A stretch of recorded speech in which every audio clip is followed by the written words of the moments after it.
Tattoo, hurry. Our new guests are arriving. You're always so happy every time they come. Oh, why not? They pay a lot of money for a weekend visit. Not all of them pay a lot of money. Don't be mercenary, Tattoo. I only cut the price when I find the fantasies particularly intriguing, or when I feel a personal sympathy for them. Then I think it's only fair that they pay only what they can afford. Because you just enjoy making their fantasies come true? Precisely. And I'm the Easter Bunny. You enjoy it more when fantasies don't turn out to be what the people expect. Perhaps. But you know, we are such stuff as dreams are made of. Hemingway. Close. Shakespeare.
Smiles.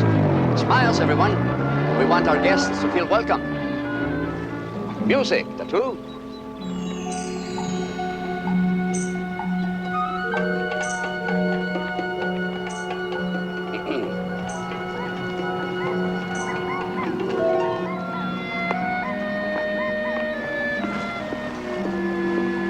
Miss Margot Dean. Does that name mean anything to you?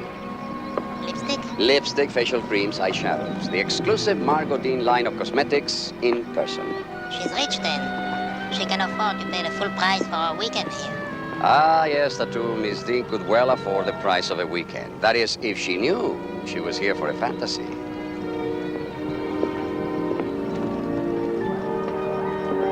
Lowell Benson, second in command at Margot Dean Enterprises. But she's definitely the boss, Tattoo, and don't you forget it. Huh?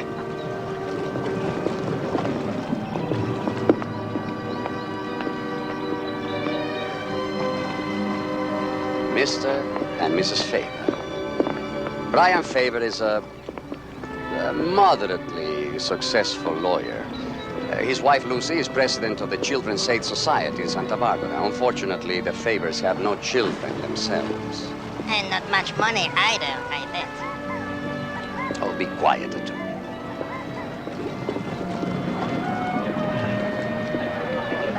Janet Fleming. A very lovely lady. Lovely and lost. Lost? She doesn't even know who she is or where she is. That's why Janet has come to Fantasy Island, to try to find herself. Charles Fleming, corporate attorney and Janet's husband. Her husband? But she looked at him like she didn't know him. She doesn't. What? But how can she be married to a total stranger? They are not strangers, Tattoo. On the contrary, it's their anniversary. They were married 4 years ago today. After the wedding, they went off to Charles Fleming's house in the country for the honeymoon. And there... Yes, what happened? What happened indeed. Dear guests, I am Mr. Rourke, your host. Welcome to Fantasy Island.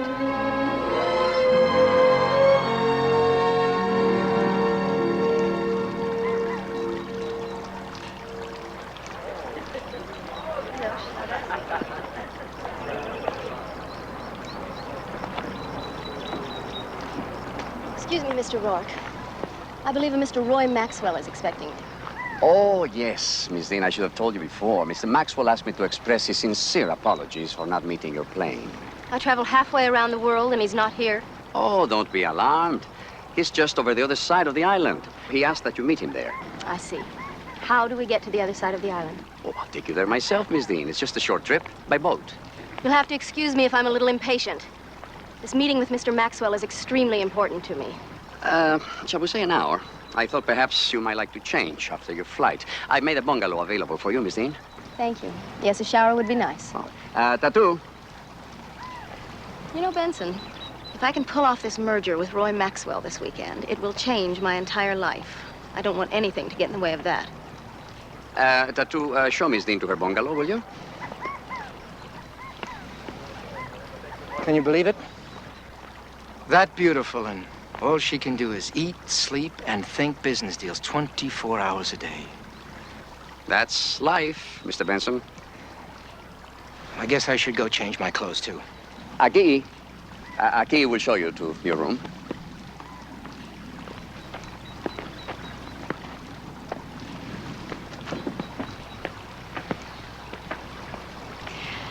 Mr. and Mrs. Faber, I hope you enjoyed your flight. Oh, yes, it was very nice. Thank you. Yes.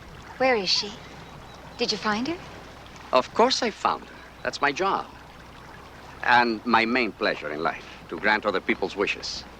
When can we see her? I'll take you to her now. Oh, good. This way, please. It's so strange. I don't even know her name. What is it? Why not let her tell you that herself, huh? I still can't quite believe it. For the last 12 years, there hasn't been a day I haven't thought about her, worried if she was all right. You've had nothing to worry about. The couple who adopted your daughter have taken very good care of her. She's a fine girl. What does she know about us? She doesn't know anything. She's probably been told that you were young and married, that you couldn't afford to give her the kind of home and life you wanted her to have. I didn't know then that I'd never be able to have another child. I see. Did you ever think of adopting a child yourselves? You know, we've thought about it many times, but Lucy could never quite bring herself. I can't. I don't know. It would seem like an exchange. Exchanging our own child for a stranger. But then life is nothing but exchanges, isn't it? Will you get in, please?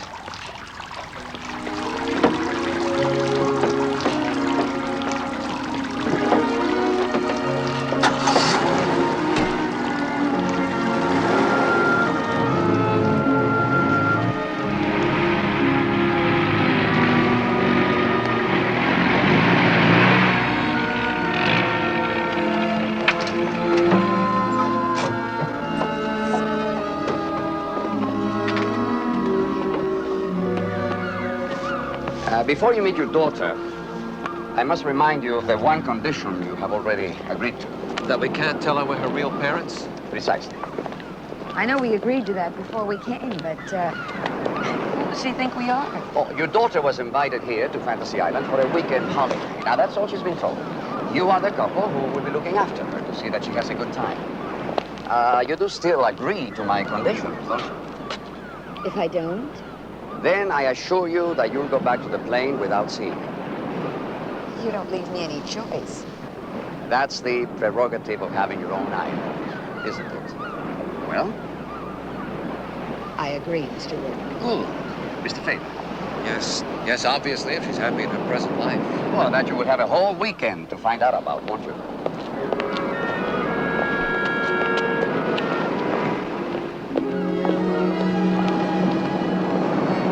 Ah, there she is. But there are three of them. Three. Well, which one is she? But tell me. Sorry. I'm afraid I decided it would be better if you didn't know. What kind of trick is this? No trick, Mrs. Faber. I only want to make sure that neither you nor the child will be hurt. I wouldn't hurt her for anything in the world. Good. Then please remember your promise, and if you do find out which one is your daughter, you are not to tell her who you are. We've already agreed to that several times. It's all right, Brian. Mr. Rourke, do you think I won't know my own child? I'll know her the moment I meet her. Your fantasy come true? Come along then, I'll introduce you.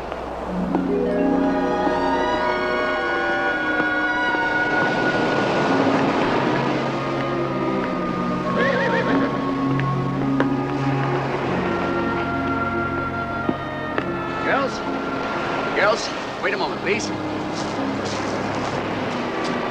This is Mr. and Mrs. Faber, the couple I told you about. They are here to see you all have a very good time together. Pat? Hi. Carol? Hello. Anne? How do you do? Very well, thank you. Dusty, you promised we could ride through the surf. Is it okay? Sure. Just be careful. We will. See you later.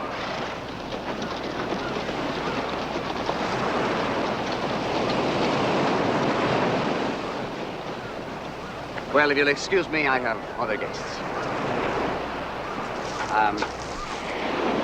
Have a nice week.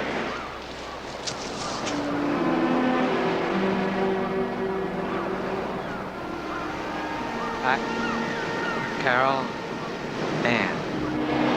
I don't know. I just don't know.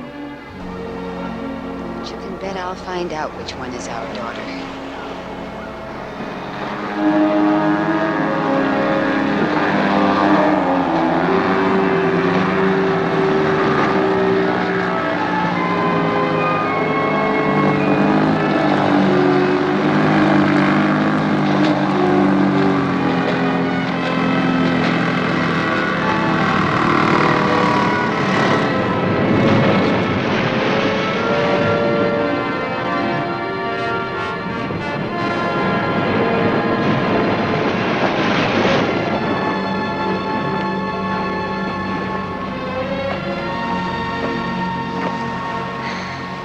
Thank you.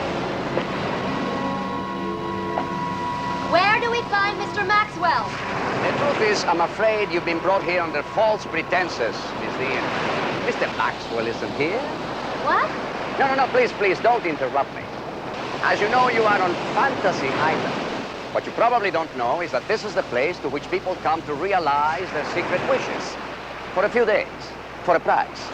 You are here because Mr. Benson has paid a great deal of money, a great deal for him, to be alone with you for the weekend. Not in an office or a boardroom, but under more natural, more primitive conditions. You are here to fulfill Mr. Benson's fantasy.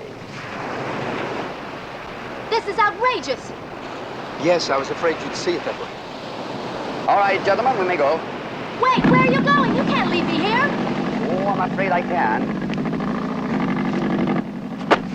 This is insane. How much did he pay you? I'll double it. I'll triple it. Sorry, Miss Dean, I don't accept bribes. My clothes, my things. Don't worry, I take care of it. Gentlemen? As the man said, welcome to Fantasy Island.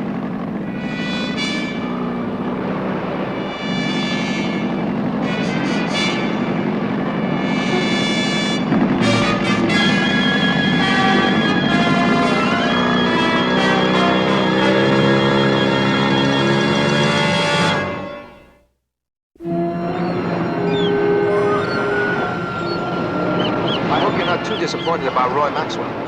I'm sorry about that. It's the only way I could think of to get you here. If it weren't so absurd, it would be almost funny. You. Try not to be angry, Margot. I hope you don't mind if I call you Margot. Oh, I suppose that's part of your fantasy, Benson. Instant familiarity. My first name is Lowell. Yes, I know. Benson. I've been signing your salary checks for years. Yes, and for years I've been thinking about you. The real you, Margot. The one you try to keep hidden. The Margot Dean without the business computer for a heart. How touching. I'll bet when you were a little boy, you kept dirty pictures hidden under your mattress. I see my mother told you. There's something you didn't plan on when you arranged to get me here, Benson. I'm not going to play. I'm not going to spend the weekend with you. I'm not going to spend another minute with you. You don't seem to understand. You don't have a choice. Oh, but I do. I'm going back to that seaplane. Back to New York. And stop calling me Margot. Here, I brought these for you. Insect repellent, suntan lotion, toothpaste, toothbrush. You might need them. The perfect employee. Goodbye, Benson. Oh, and incidentally, in case you haven't guessed, you're fired.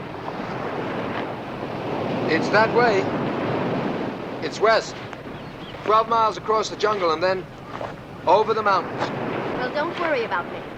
I got all the way from the dirt of West Virginia to my own office in the World Trade Center. I'll make it.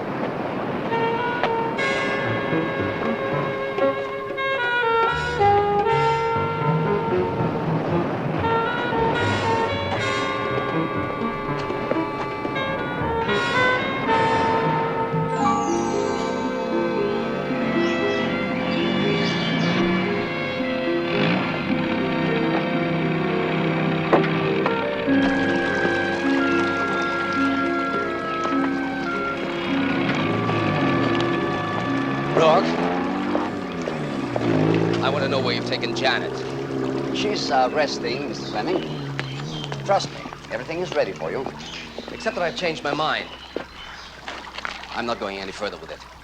Now, you were at the meeting at Lakedale Sanitarium when Dr. Croydon and the other psychiatrists discussed Janet's wish to relive the past. Now, why did you agree to this experiment then? Experiment? It's a piece of barbaric cruelty. Like the old medieval custom of throwing the patient into a snake pit. Trying to scare Janet back to her senses. That's not what you said at the meeting. How do you know? You weren't there. Wasn't I? We both know you agreed to Janet's wishes, Mr. Fleming. Were you afraid to raise any objections to the doctors at Lakedale? Huh? Afraid how it might look? A husband with complete control of his wife's money. A control you might lose if Janet were to be cured. Mr. Rourke, I want Janet back the way she was. I loved her then and I love her now, but this isn't the way to treat... If you love her, help her. Dr. Croydon thinks Janet may be right. To relive her honeymoon, to find out what happened 4 years ago, what made her close off her mind, all past memory. That may well be Janet's only chance of recovery.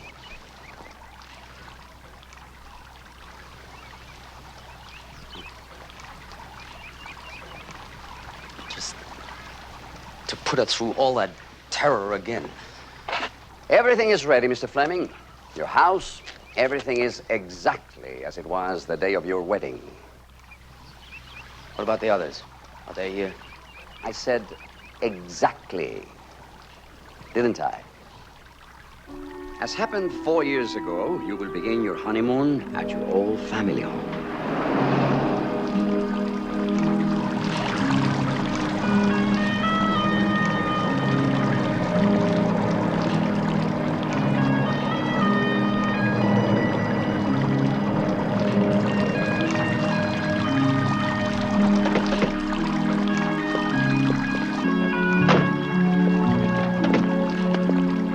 Thank you.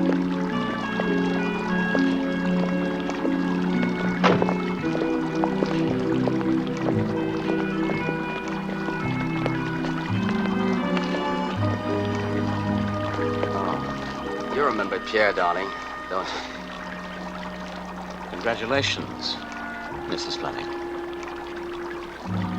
I look after the garden, Mrs. Fleming. And, things that need doing around the house.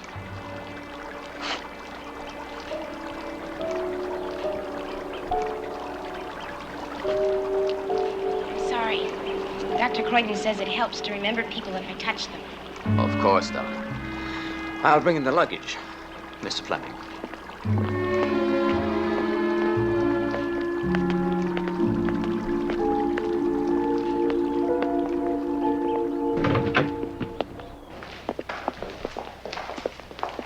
Welcome back, Mr. Charles. It's nice having you home. And you too, Mrs. Fleming. Grant. We hope you'll both be very happy. Were you both here last time I came here? We've worked for Mr. Charles's family since he was a young boy. I expect you're very tired after such a long journey. May I show you to your room? Yes.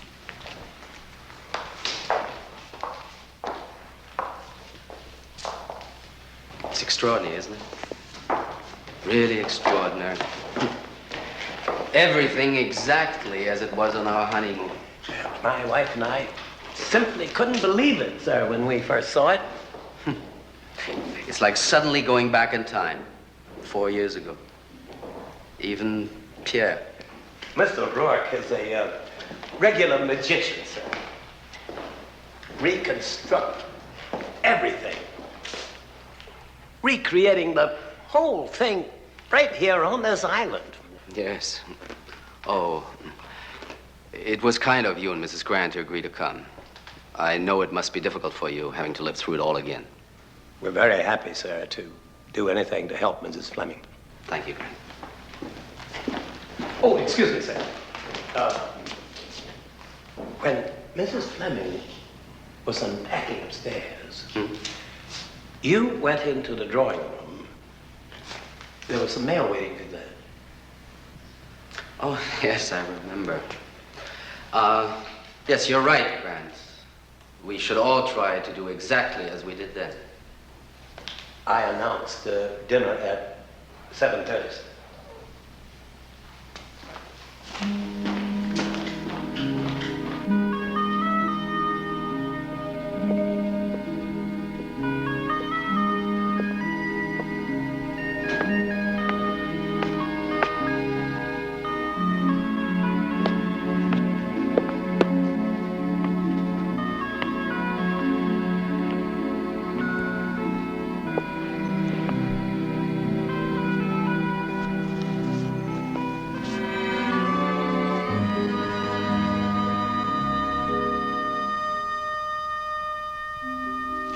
Didn't you even open it? Rosemary's letter. No. Didn't you read it? No. What for? I never took her threats seriously. Well, you and Rosemary were very close for a time. Before you met Janet again. It was just one of those infatuations that students go through. It was over months before I married Janet. At least you could be sure even a cocktail waitress like Rosemary wasn't after your money. Studying law on the GI Bill, you didn't have anything, except this old family house, and the bank would have taken that away from you if you hadn't been lucky enough to marry such a wealthy girl. I told you I fell in love with Janet. Suddenly, after knowing her since you were both children? Goodbye, Mr. Rourke. Whatever I agreed to, it didn't include having you around on my honeymoon. I'll only be around when I am needed, Mr. Fleming.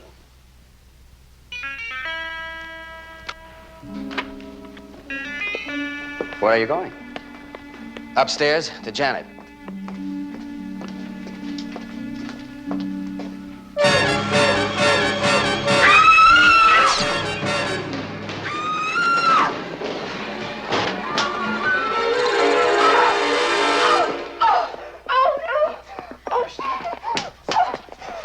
What did you do to her? No. What did he do? Tell me. The mirror! Get it out of here! Get it out of here! No! Look! What?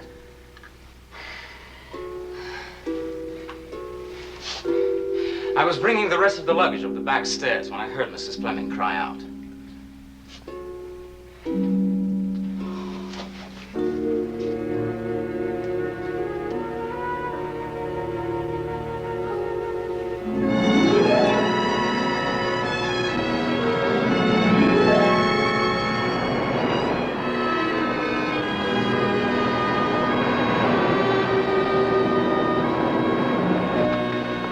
We all sleeping in the same room? Sure. Do you mind, Pat? No. I sleep in the same room with my sister at home. Your sister? Well, she's adopted too. Oh, are you adopted, Anne?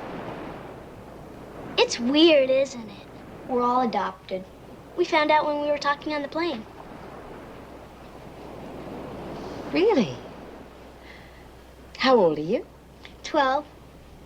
Oh, that's a wonderful age, isn't it? When's your birthday? April the 10th. We're all exactly the same age, too. The same birthday. That's quite a coincidence. It's creepy. I don't think it is a coincidence. I think that's why we were invited here. What do you mean? Well, someone came around to all our schools and talked to us.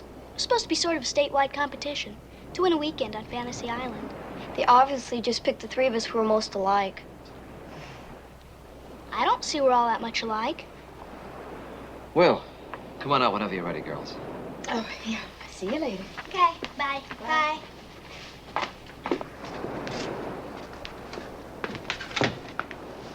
Rourke's obviously planned everything to make it impossible for us. Maybe. But I think I know. I'm almost sure I know who she is.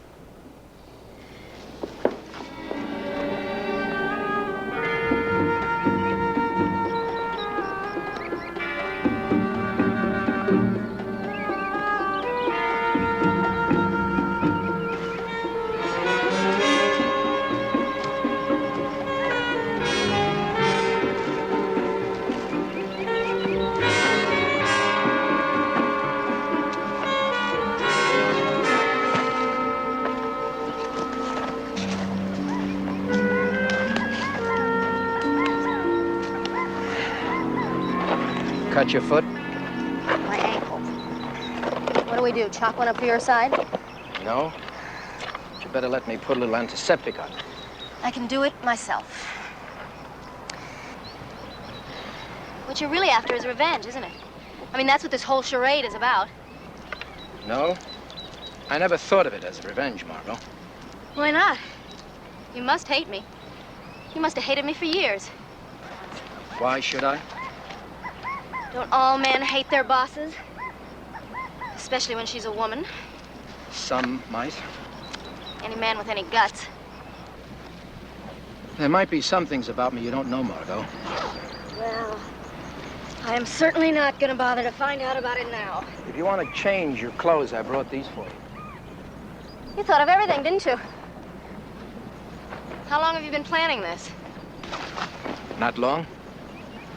Ever since I realized that if I really loved you, I couldn't just wait around till somebody else brought you to your senses.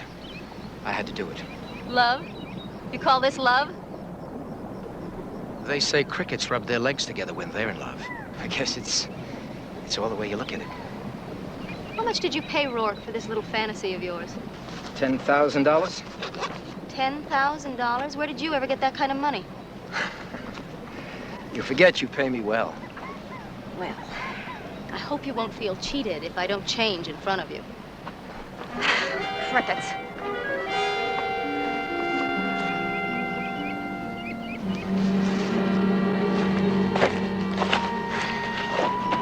Look, I'm really tired of this. Why don't you take another path and leave me alone? Because I know the outdoors better than you do? I'm sure you do, but I don't need your help.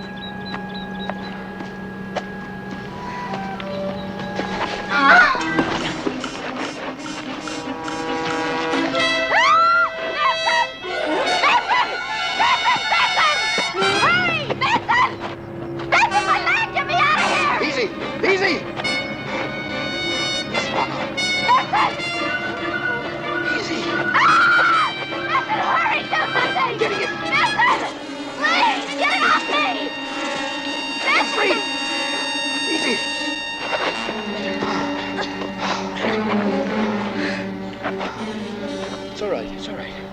You and your damn fantasy.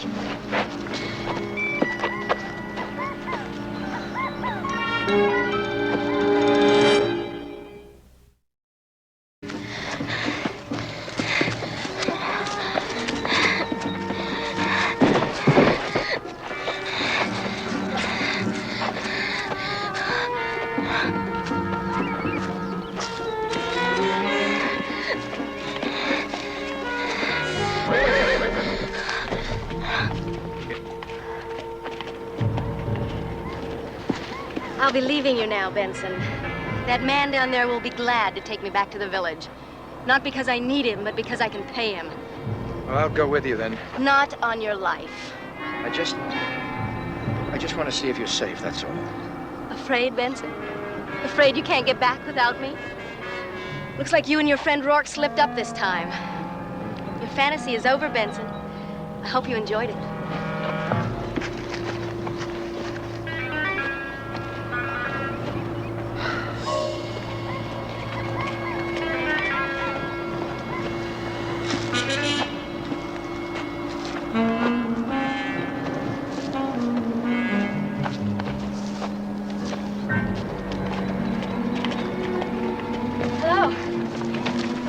Glad to see you. I've been hacking my way through this lousy jungle.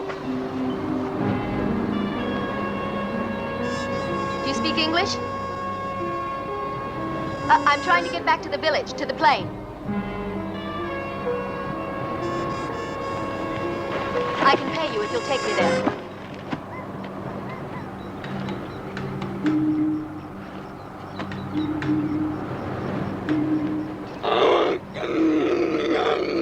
I'm sorry, what? I don't understand.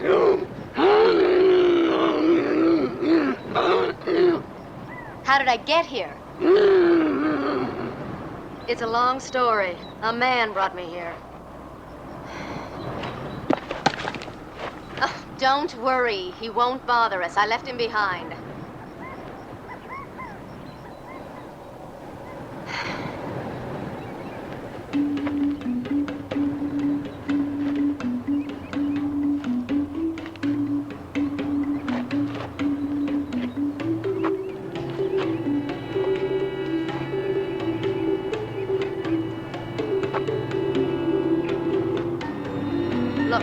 I'll pay you $100 if you'll take me back to the plane.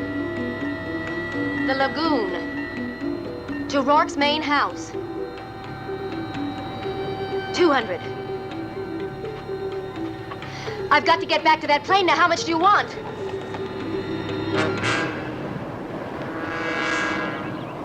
You can name your price. $1,000. $2,000. What are you doing? Let me go! You don't understand! I'll pay you! I'll pay...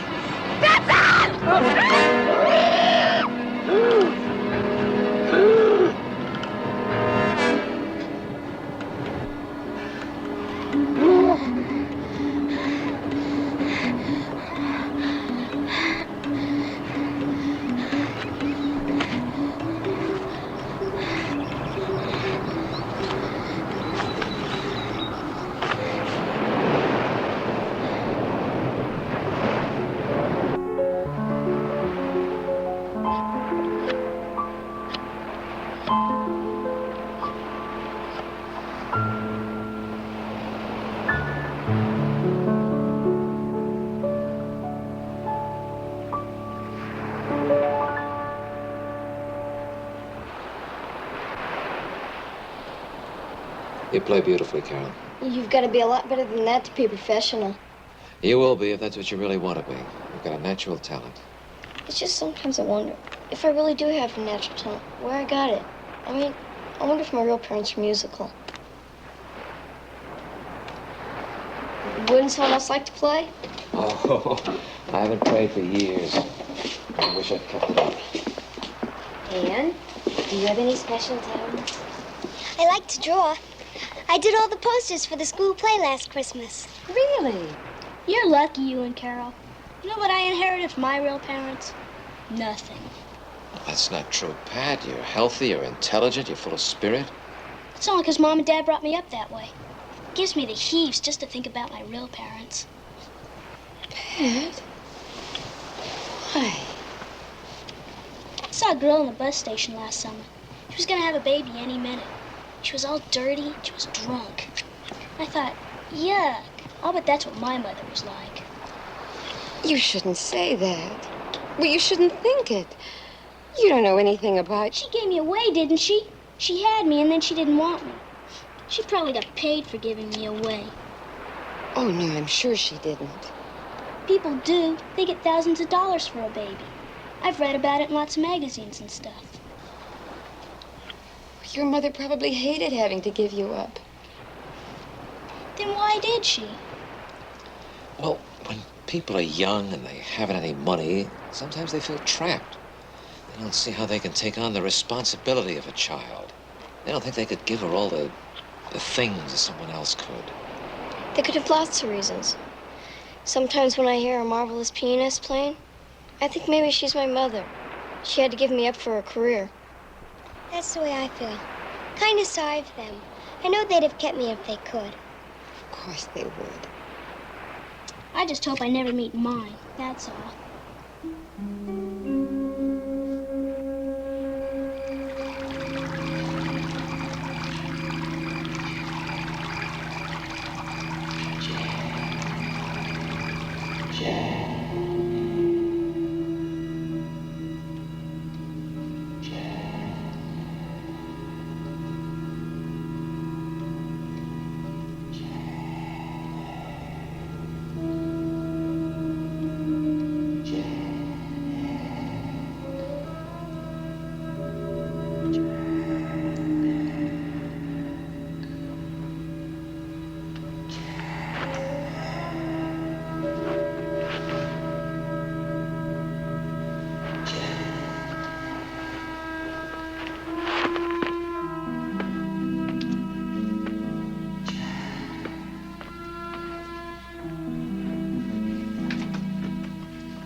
You had a bad dream. Look at me. It had to be a dream. Come on, let me show you. Please, let me show you. Please. Please. Come.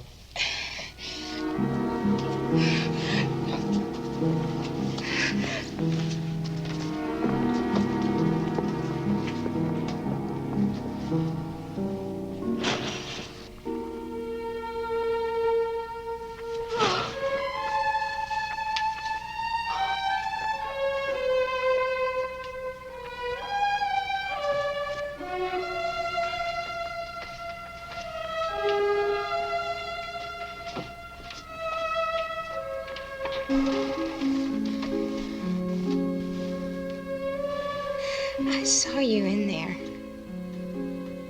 It wasn't in my mind. It was you in there. It wasn't in my mind. Go to sleep. Sleep.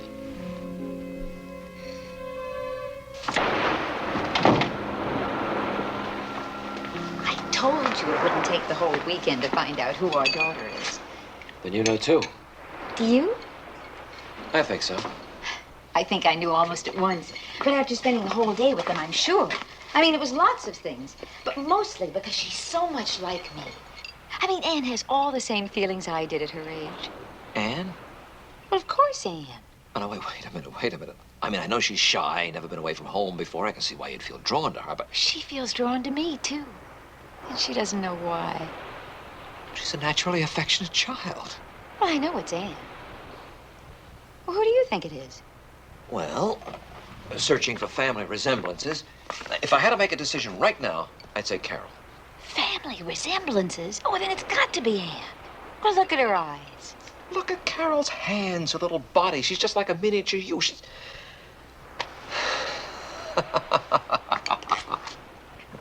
What's so funny? I'm just thinking of the laugh Mr. Rourke must be having right now. We came here looking for our daughter.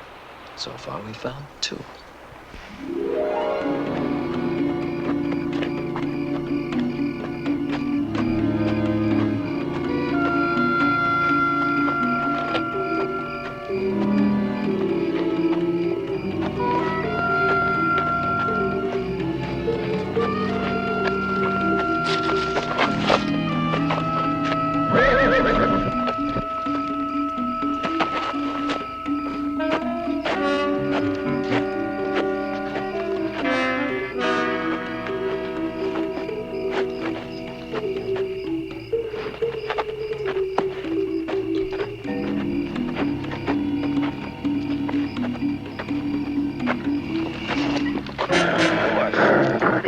Jesus! Where'd you find her? Please. You've got to help me. I can't make this man understand. My name is Margot Dean, and I'm an American. Shut up. Dorf. You crazy bringing her here?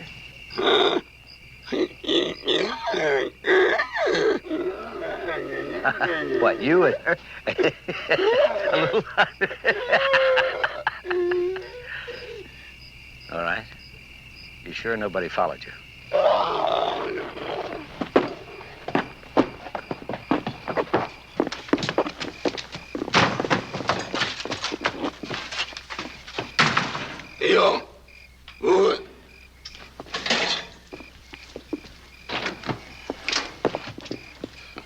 All right, lady. Where are you from? Who are you? My name is Margot Dean. I think he wants you to keep quiet and eat.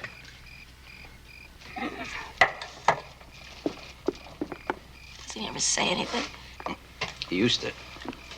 Before he got in a fight in the mainland and one broken whiskey bottle. Whoosh.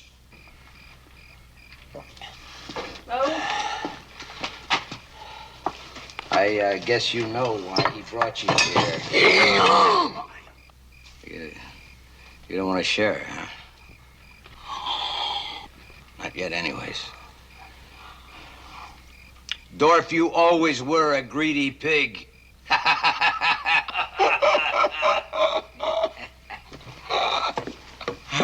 You better be careful of this one. You better watch her. She ain't like Hota.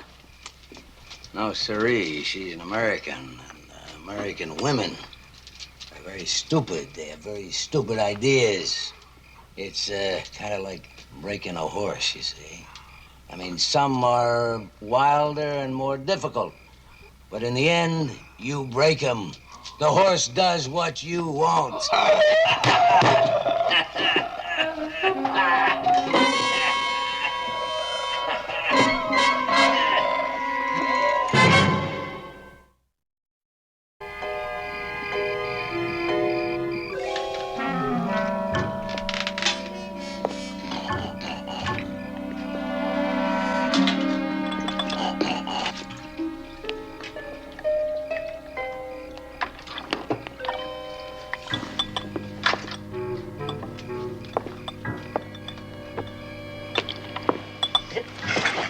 Get away! Hey!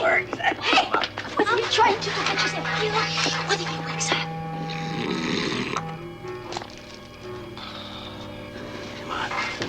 Come on, get out of here, both of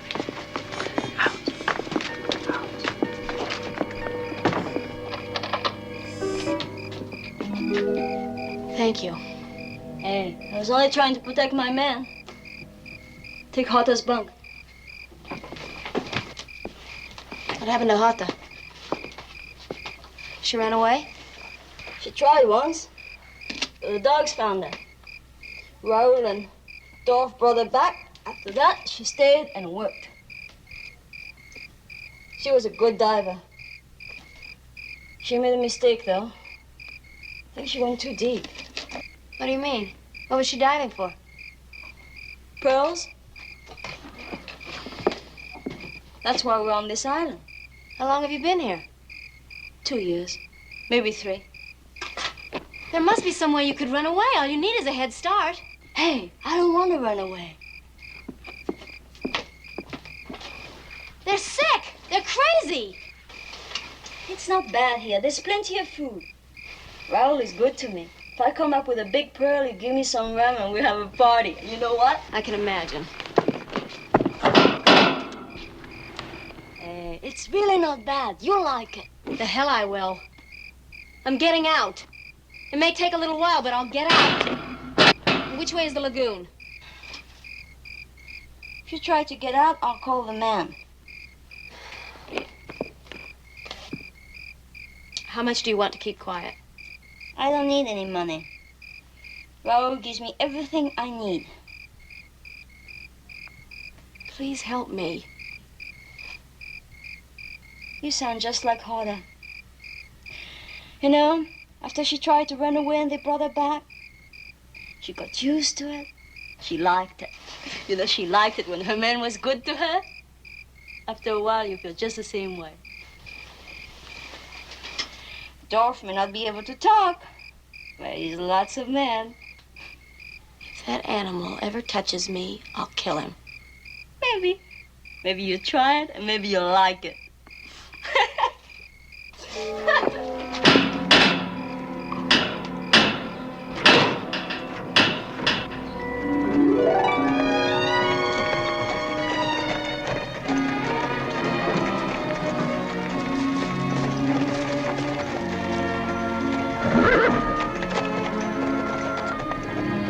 Dickens is my favorite, especially David Copperfield and Jack London. I like him too, especially his stories about the South Seas. I used to read Dickens when I was your age. And Hawthorne. I'll send you some of his books. I'd only written once before I came here. Don't tell Pat, okay? No, of course not. Well, you're doing just fine. Maybe when I get home, Dad'll let me have writing lessons. Does it cost a lot? No, I could. Do you think if I came up to Sacramento, your parents would let you go riding with me? Sure, why not? Slow down, Captain. Slow down. Come on. Don't worry, I won't fall off. You're worse than my dad. Yeah, I'm afraid I am. Come on, let's get back to the house. I'm getting hungry.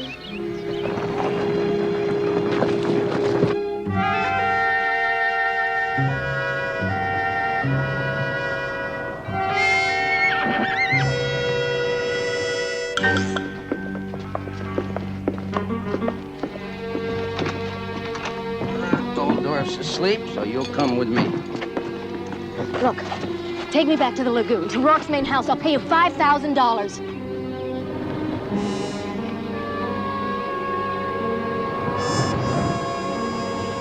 You're gonna spend a great chunk of the rest of your life with us, that is, until we get tired of you. Like hell I am! You don't want to play, huh? It's just like I was telling Dorf. You Americans, you American ladies, you gotta be broken.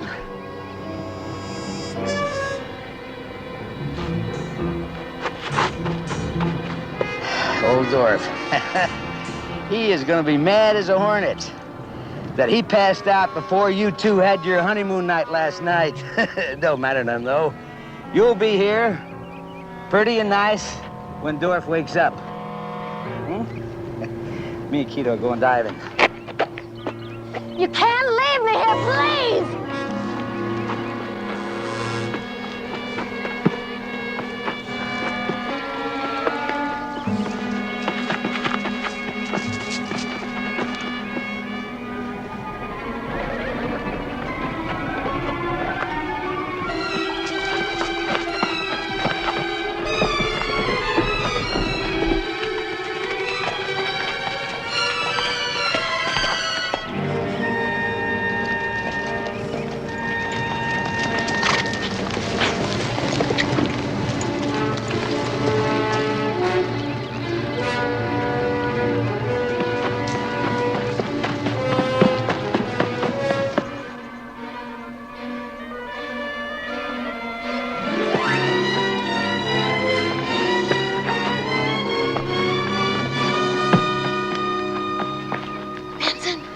Believe me, I never knew anything like this was gonna happen. Just get me out of here.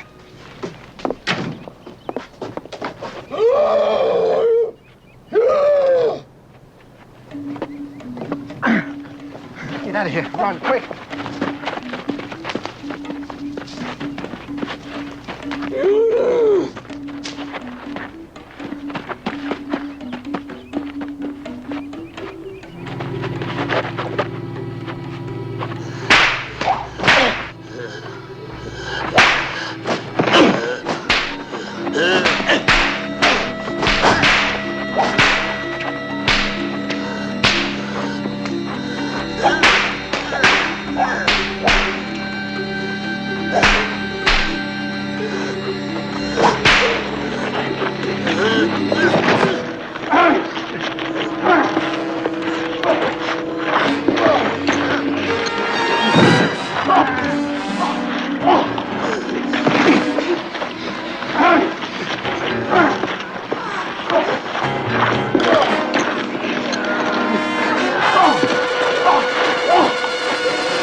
I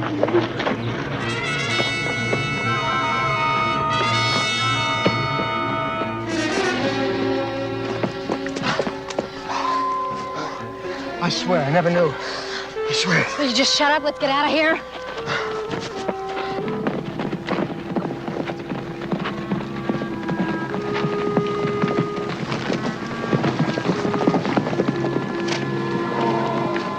Get away?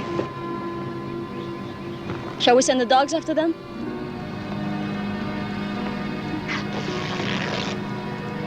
No. No, let them go. I think our little charade has served its purpose. You did well, both of you. Very well. Now go home. Go home to your kids and give them all a big kiss for me, will you? Ciao. Ciao.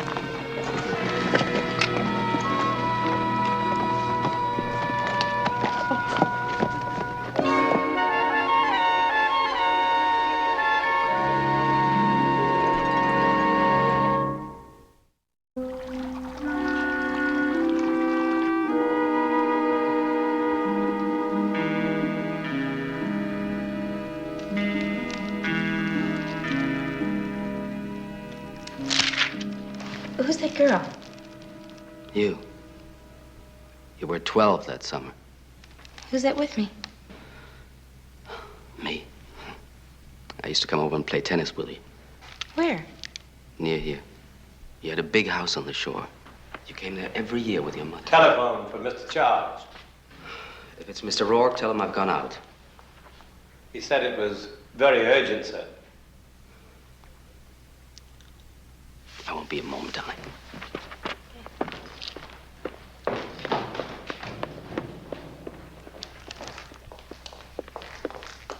Rourke, Dr. Croydon is here. He flew in this morning. He wants to see you. No, at once.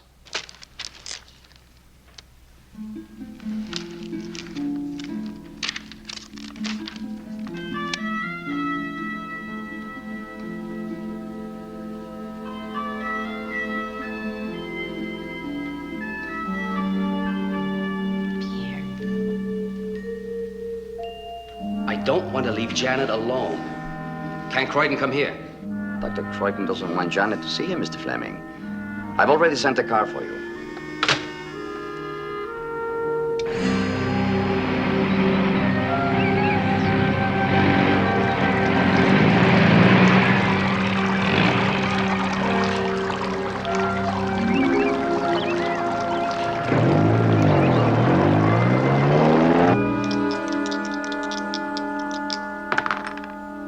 Take.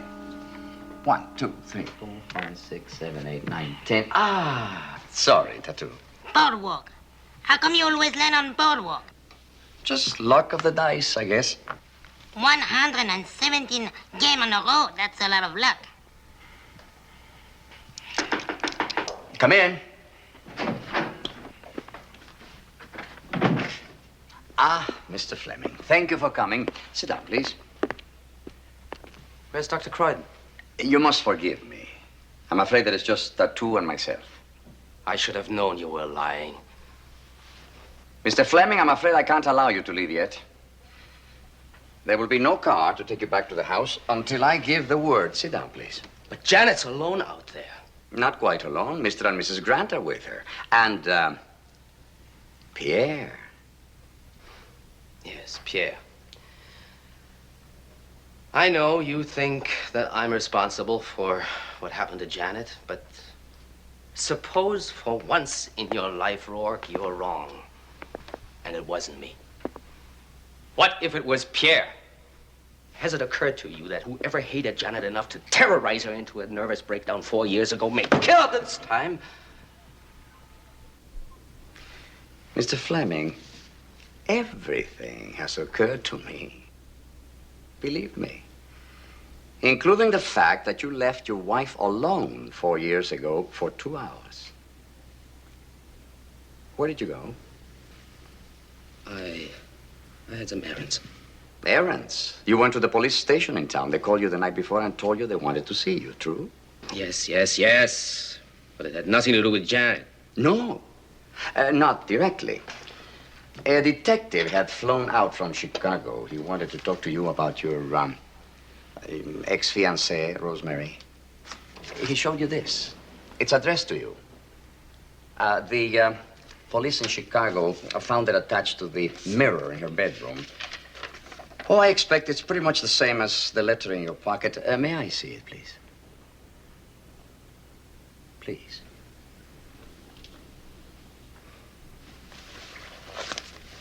Thank you.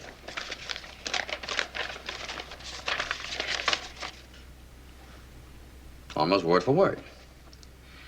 I know you don't believe I can't live without you, Charles, but it's true. It wouldn't have made any difference if I had taken it seriously. It was too late when I got it. I see. Is that what you told the police? That was the truth, and they believed me. Oh, and I believe you, Mr. Fleming. Oh, I believe you. But it does seem curious that the women you love seem to come to such tragic ends. Mr. Rourke, I want to go back to Janet. 4 years ago, you told the police it was 2 hours before you got back to the house, Mr. Fleming. It will be 2 hours this time. Tattoo will keep you company. Do you like Monopoly? What? Tell me, just what is your Mr. Rourke? Some people call him. And some people call him And what do you call him? Mr. Rourke.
I can't find any cut.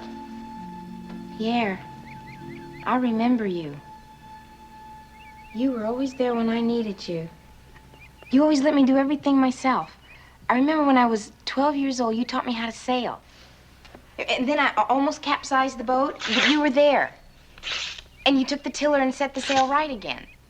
I didn't think you'd remember that. I know why.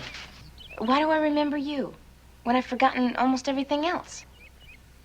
What else do you remember about me?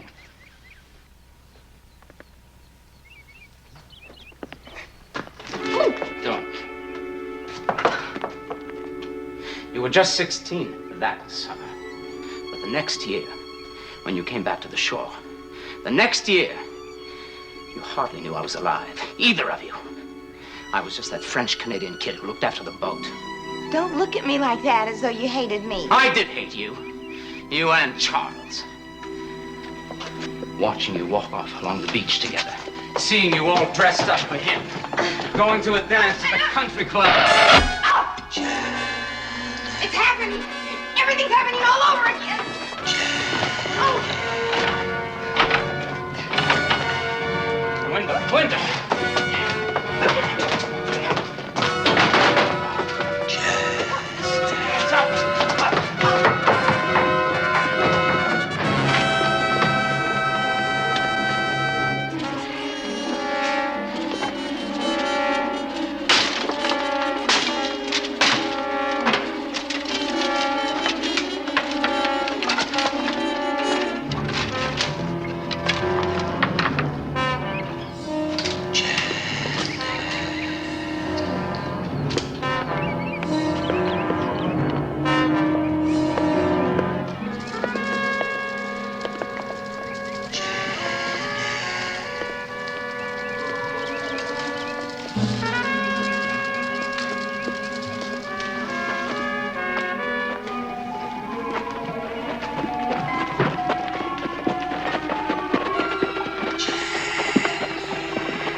I've been looking every place for you, Mrs. Fleming. I think you should change your dress before Mr. Charles comes home.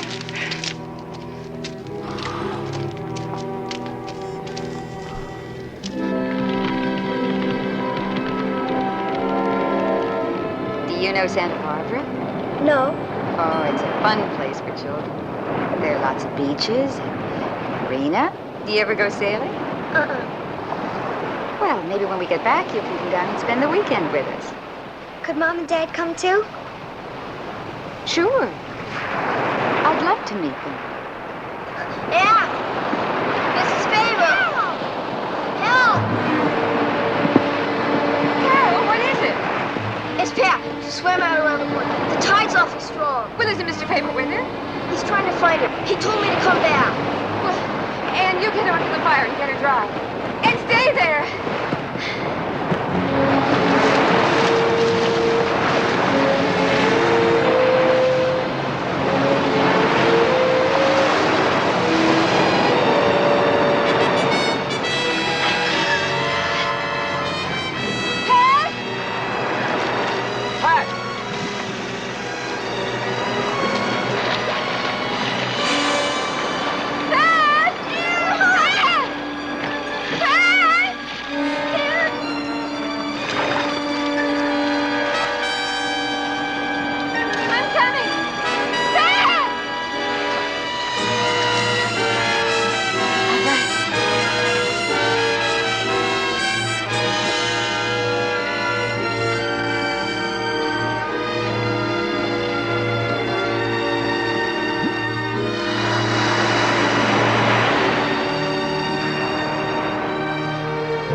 Starting to breathe.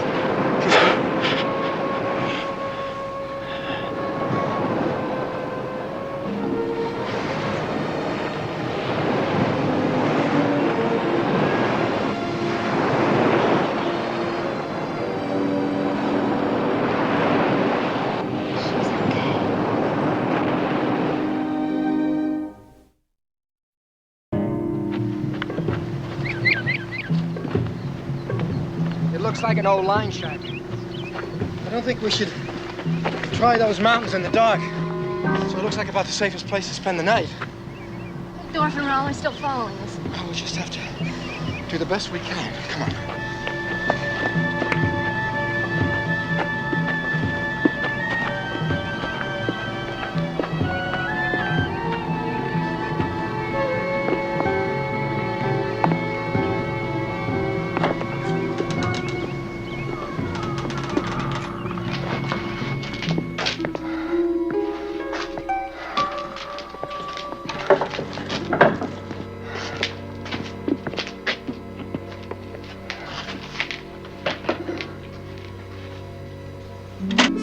Well, congratulations. You've made it this far. Sorry about the accommodations, but I'm sure you can manage. You've done very well, up to now.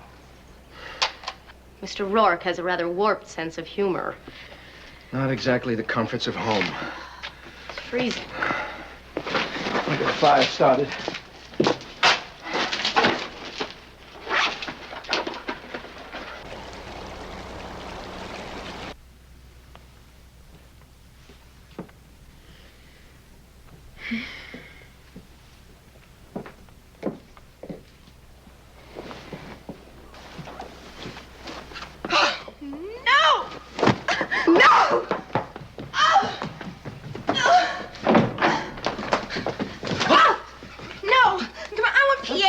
it, darling. No, I can't tell you. You won't believe me. I will believe you. Of course I will. Just tell me. What is it? What happened? No, I'll show you. Come here.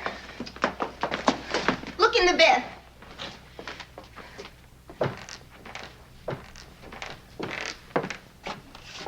Look under the pillow.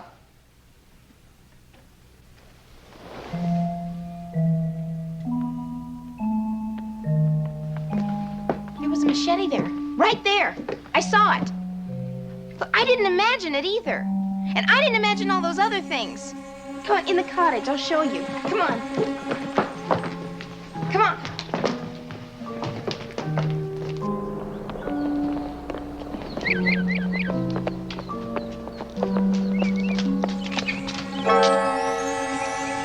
Well, it's not locked now.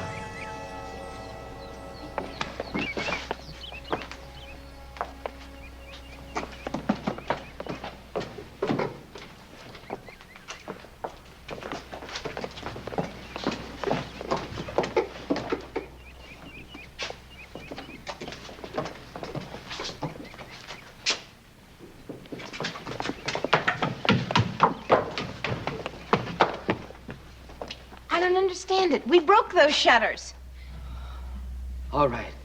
All right, darling. I believe you. I do believe you. No, you don't. Look. You think it's all in my mind. I believe everything you Pierre said. saw it.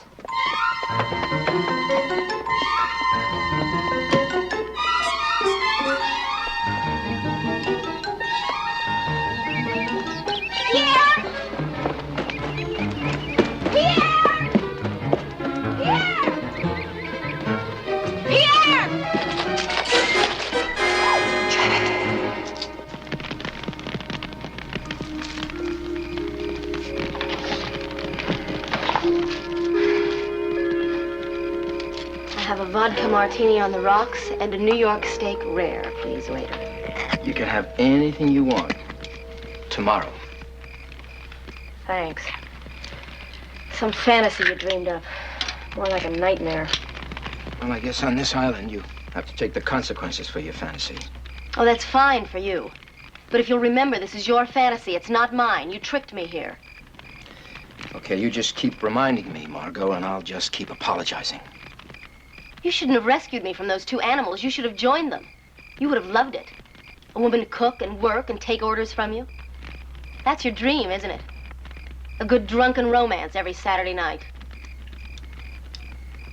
Isn't it part of your fantasy to seduce your boss? I wouldn't know. I mean, you're not my boss anymore. You fired me, remember? Oh, you better believe I remember, Benson. You must be feeling better. You haven't called me Benson for hours. Why don't you answer my question? Okay, sure. I'd like to seduce my boss. But on the other hand, did it ever occur to you that I might be in love with you? It occurs to me that I am very tired. I thought women started saying that after the wedding. You're a scream.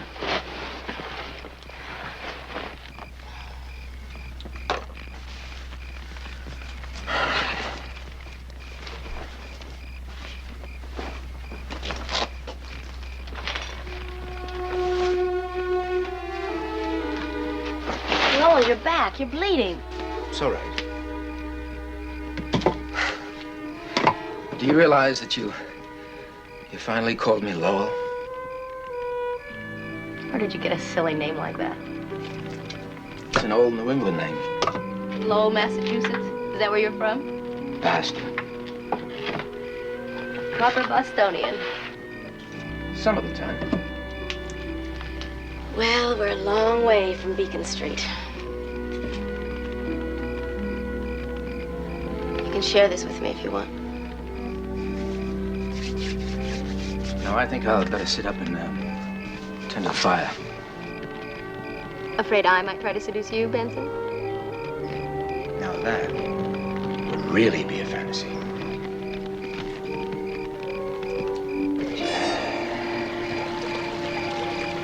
Janet! Mrs. Grant, have you seen Janet? No, sir. Isn't she in her room? No, she's not. I've looked all over the grounds, upstairs.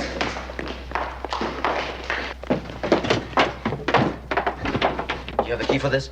No, sir. Grant. Grant! Grant! Howdy, sir. The key to the cellar, please. I've never seen one. That door hasn't been open in years. Perhaps Pierre could force the lock. Well, have you seen my wife? Yes, sir. About an hour ago, out in the patio. We'll get some flashlights, quick. Hurry! Yes, sir.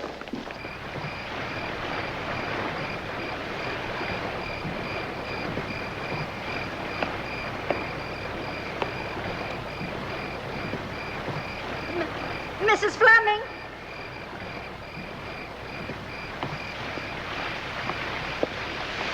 Mrs. Fleming?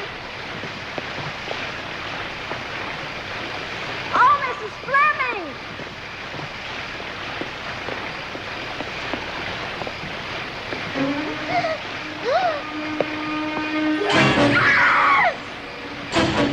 Simon! Simon! Simon! Simon! Mrs. Fleming, she's over there in the water. She's drowned herself. Show me what you thought you saw. She's in the water. Easy now, easy. She's right there. Now look, there's nothing there. Absolutely nothing. You must have seen a reflection or something. Where is she then? Hi. Where is Miss Janet? No. Now come on back to the Simon!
house. Charles. Charles.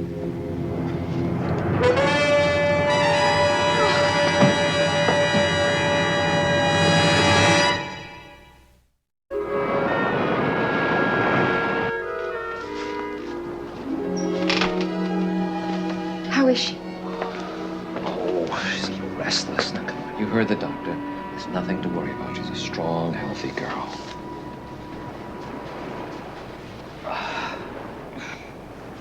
Lucy, is something wrong? No. Just that you were right about Anne. She's not the one. You think you know who is? I knew that horrible moment when you tried to revive Pat and she didn't respond. I couldn't feel as deeply as that about anyone except our own child. Lucy, any child in that situation. Will you listen to me? Drowning. When she started to revive, when she moved, I kept remembering the moment she was born. It was like I was living through it all over again. You can't remember her birth, darling. You almost died. I'm not giving her up again. I just can't. I'm gonna tell her. You can't. I have to. Don't you see? I can't let her go through life thinking her mother was some kind of a tramp like that girl in the bus station. She's got to know the truth. Lucy, it'll only hurt her. It'll only hurt you. It'll give her a whole new confidence in herself. If she knows that her parents are decent people who care about her, who love her, she'll be so much happier. She's happy now. Despising her real parents, that's only her way of coming to terms with the fact that they gave her away. It only makes it possible for her to love her adoptive parents even more. It's time for her to choose for herself. She didn't have a choice before. We made it for her. She's not looking for a second chance, Lucy. You are. Can't you see how unfair that is? Mrs. Faber. Mrs. Faber. Lucy, you can't tell her. I am going to. No. Now, leave me No. alone. Even if it is the truth. If it is Pat, she'll be torn between you and the only mother she knows. We haven't got the right to do that to any child.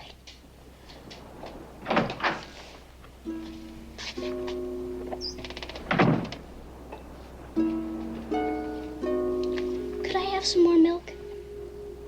Yes. Sure, darling, of course. Now, you go back to bed. I'll bring it to you, okay? Listen, what happened this afternoon? I didn't mean to swim out so far, honestly. It was the tide. Well, what I mean is, do Mom and Dad have to know? They'd be worried sick every time I went anywhere. You know what parents are like. Yes. Yes, we know. It's bad enough now. Can't even leave the house without letting them know where I'll be every second. They must love you very much. To tell you the truth, me too. I miss them already. Well, I don't see why they have to be told. I mean, it was just an accident. But we can all forget about it and just be happy you're safe. Thanks. Good night, sweetheart.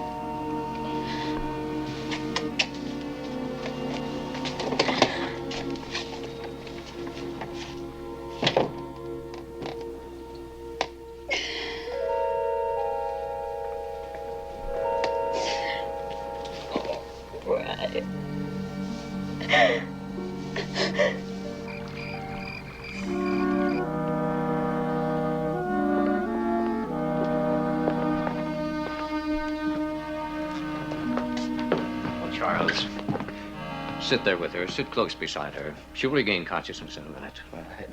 Is there anything I should do or say, Dr. Croyd? Well, just hold her close, reassure her.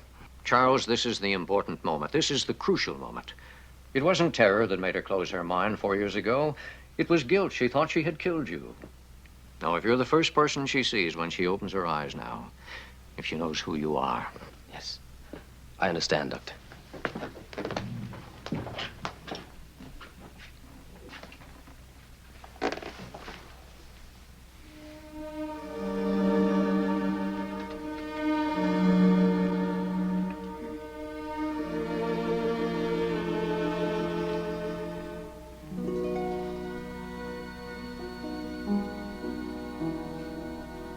Charles. Yes. You're alive. Yes. Oh, I love you. Please. Don't ever forget again how much I love you. No.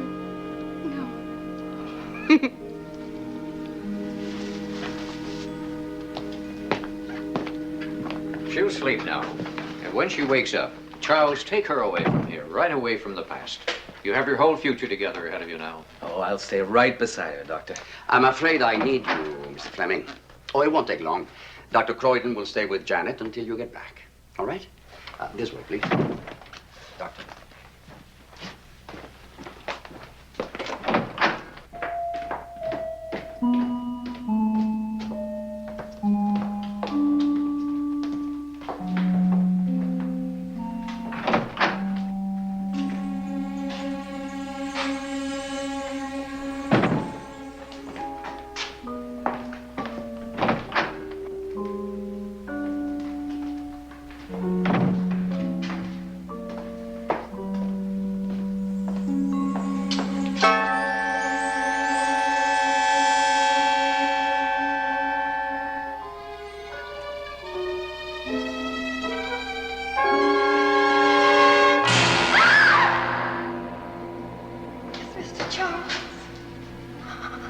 She's killed him. She's killed Mr. Charles. This time it isn't one of your tricks. This time she's really killed him. But we had nothing to do with it.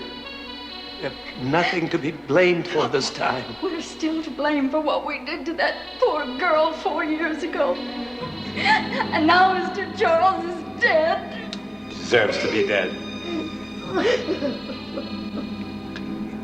He's to be blamed for our daughter killing herself. Rosemary, was you a daughter?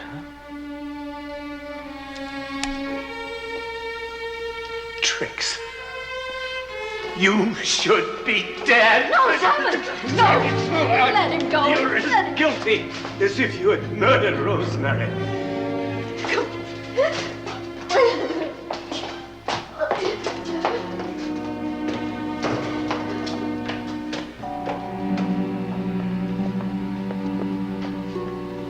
Rosemary, their daughter? It can't be.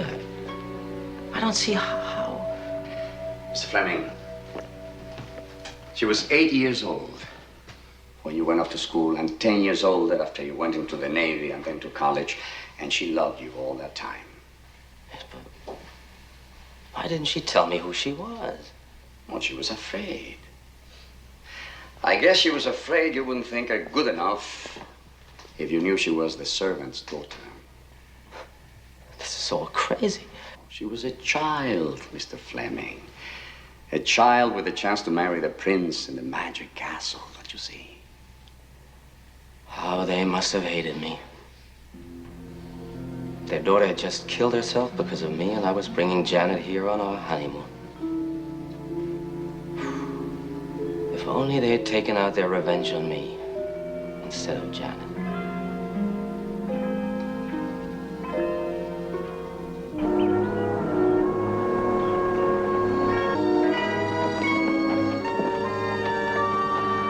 Last lap. Terrific. Now all we have to do is climb Matterhorn. I don't think so. If I remember correctly, Rourke said there was a tunnel through these mountains. It's over there. Come on.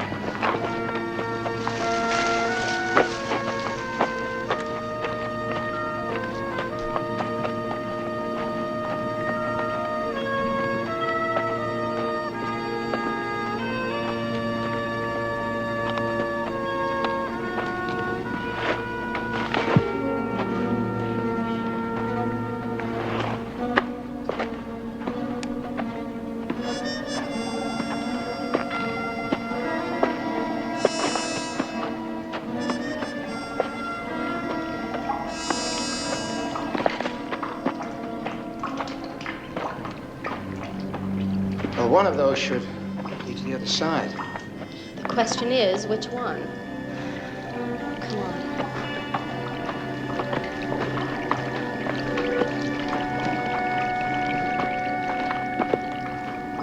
Wait a minute.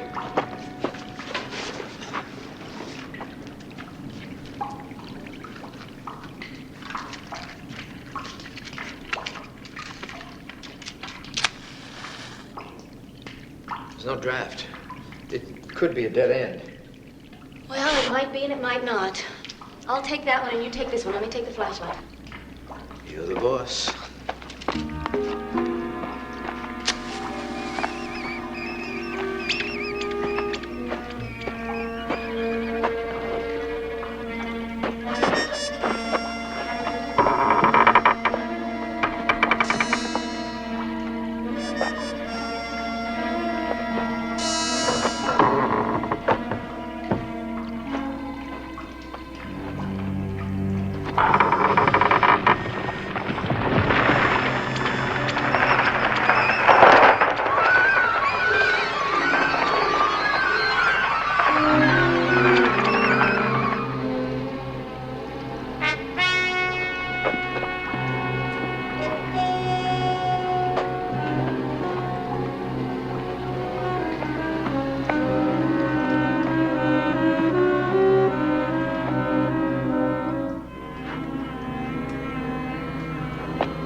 wrong way, Miss D. Aren't you? Am I? Well, you did find the way out, and the main house is just down the hill. That is, if you're really sure you want to find your way back to civilization. Just yet.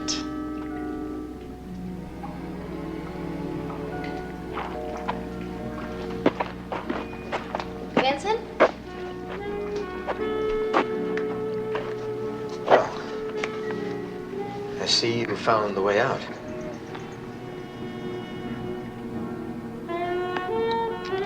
She's coming back to get you.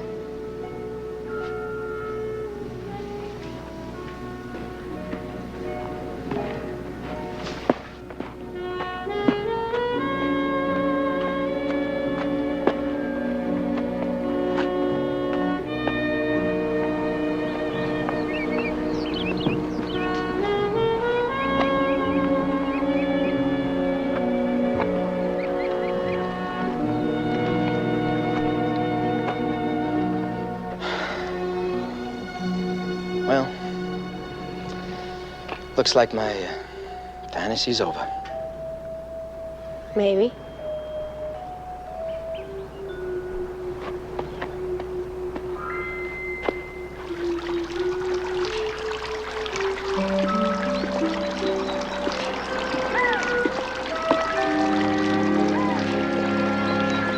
Miss D, welcome back to civilization. Thank you, Mr. Norton.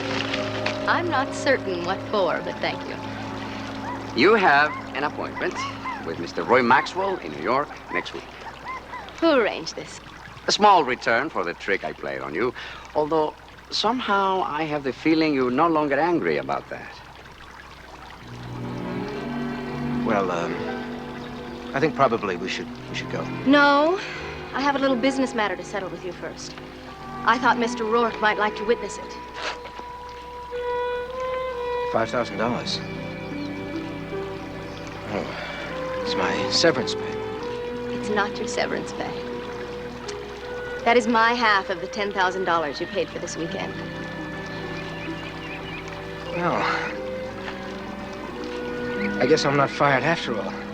Not on your life. I'm not going to let you run away from me now. You started something this weekend. I don't know where it'll lead us, but I'm damn well going to find out. The plane is ready. Goodbye, Mr. Rourke. Thank you for a very interesting experience. And a very interesting start. Thank you. Shall we go? What did Mr. Benson start? He didn't start anything, Tattoo. It's as old as time. A man and a woman, different and the same, equal and unequal. Doomed to go on loving and fighting each other as long as they live. What do they have to fight about? They're fighting for equality, Tattoo. I wonder if they'll recognize it. If they ever find it. Come.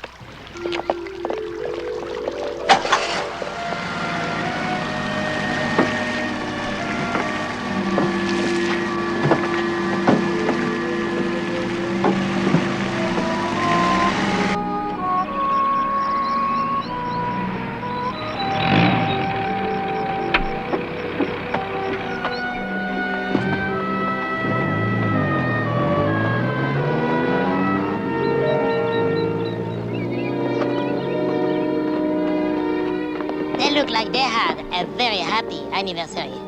They will have many more, Tattoo. But like this one, never.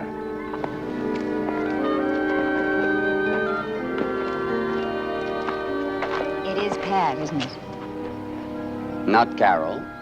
Not Anne. I just wish they were all mine. That's all that matters, Mrs. Faith. That's all that really matters. No, you're right. Life is a series of exchanges. Maybe we're ready for one now. We are delighted. Thank you. You are most welcome. Goodbye. Goodbye, Miss Faith. Bye-bye.